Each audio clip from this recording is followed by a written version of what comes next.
Market. Thank you. The Honourable Member Edmonton Strathcona, followed by Edmonton Millwoods.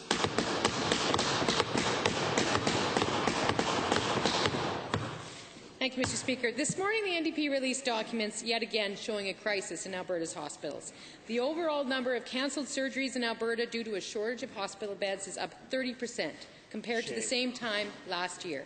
That means more hips that don't get replaced, longer periods of time that Albertans suffer painful conditions, and more children on a roller coaster of anxiety over hospital visits. So to the Minister of Health, will you admit that Albertans are being forced to pay a very painful price for your government's chronic neglect of our health care? Honourable Minister of Health. Thank you, Mr. Speaker. Any time an individual in our province is surgery delayed or adjusted, we're very concerned because it does tremendous impact in their lives. But the statistics show that we have less than 1% of our total of 158,000 people that have been had surgery this year. So we'd like to have zero and work towards that.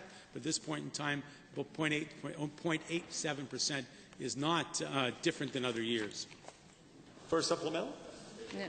Well, Mr. Speaker, given that at the Stollery Hospital, the number of surgeries for children that are cancelled is on track to more than double this year, and given that these delays are not due to the long-term care crisis that your government is responsible for, but rather simply due to a shortage of acute care beds for kids, to the Minister of Health, will you explain to those Alberta families why, at the Stollery in 2014, 142 more kids than the year before had to struggle with the pain and suffering that comes from having a surgery cancelled?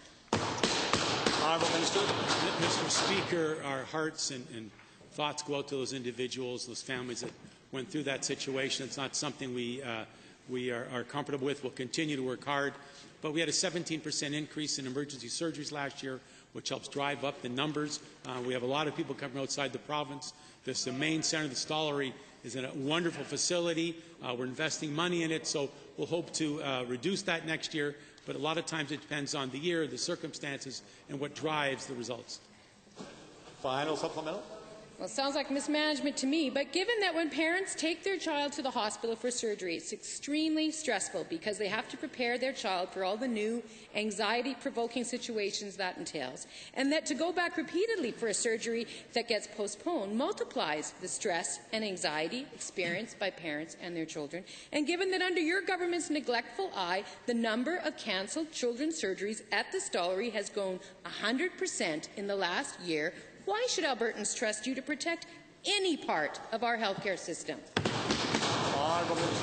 Mr. Speaker, we feel the same way as the honourable member, that any person that has to come to the hospital and get surgery cancelled, it's a very traumatic experience. For a child, it's even worse.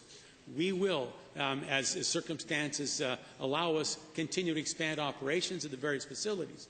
But the reality is we've had a lot of pressure this year with 70% increase in emergency surgeries, which does create some problems within the system. So we'll continue to work with the families. We apologize for anything we've done, but we will continue to work hard. The Honourable Member for Edmonton Millwoods.